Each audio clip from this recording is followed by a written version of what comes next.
வணக்கம். ஓம் நமச்சிவாய.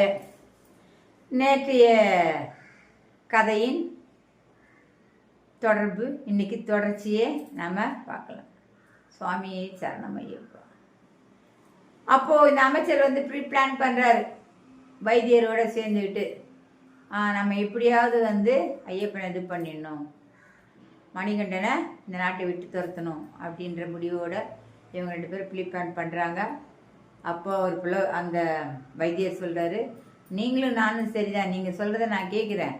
ராணி எப்படி கேட்பாங்க? அவங்க ரொம்ப அவன் பாசமும் அன்பும் மணிகண்டன் மேல் செலுத்துகிறார்கள், அவங்களுக்கு எப்படி நம்ம சொல்கிறத கேட்பார் அப்படின்னு சொன்னோடனே, ராமாயணத்தில் ஒரு கூனி சொல்லி கைகையை கேட்கலையா, அப்படியேப்பட்ட ராமபிராணியை காட்டுக்கு வனத்துக்கு அனுப்பலையா, நம்ம ரொம்ப ஈஸியாக ராணியோட மனதை நம்ம மாற்றிடலாம், அதனால் நீ கவலைப்படாத, நான் பார்த்துக்கிறேன் அப்படின்னு சொல்கிறார். இதற்கிடையில் கருவுற்று இருக்கிறாங்க இல்லையா அவங்க தொடர்ந்து எனக்கு வயிற்று வலி சொல்லிக்கிட்டே இருக்கிறாங்க. வயிற்று வலி உபாதையால் அவங்க ரொம்ப தவிக்கிறாங்க.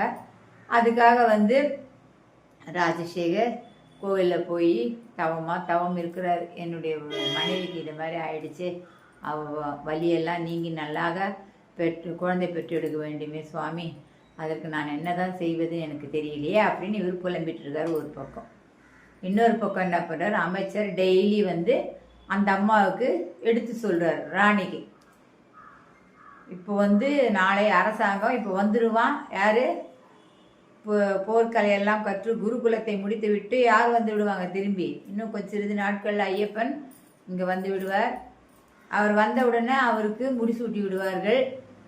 அப்புறம் நீங்களும் உங்களுக்கு பிறக்க போகின்ற குழந்தையும் நடுத்தருவது தான் நிற்கணும், உங்களுக்கு எந்த ஆதரவும் இருக்காது அப்படின்னெல்லாம் இவர் கொஞ்சம் கொஞ்சமாக விஷத்தை நஞ்சை ஏற்றுகிறார். இதனால் ரொம்ப கலக்கம் அடைந்தாங்க ராணி.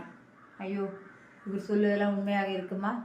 ஐயப்பன் நம்மளை நடுத்தரில் விட்டுருவாரா, மணிகண்டன் விட்டுருவானா, நமக்கு பிறகு போகிற குழந்தைக்கு முடிசூட முடியாதா? நம்ம குழந்தை தானே சொந்த மகன், அவன் தானே அரசாங்கத்தை ஆள வேண்டும். ஐயப்பன் நம்ம கண்டெடுத்த மகன் தானே மணிகண்டன், அவனுக்கு தான் மணிமுடி சூட்டி விடுவாரா நம்ம அரசர், தெரியலையே இப்படின்னு பல குழப்பங்களுக்கு ஆளாகிறார். அதுக்கப்புறம் இவ்வளோ குழப்பங்களுக்கு இடையில் அவங்க என்ன முடிவு செய்தார்கள் அப்படின்றது நாளைய காணொளியில் காணலாம். வணக்கம்.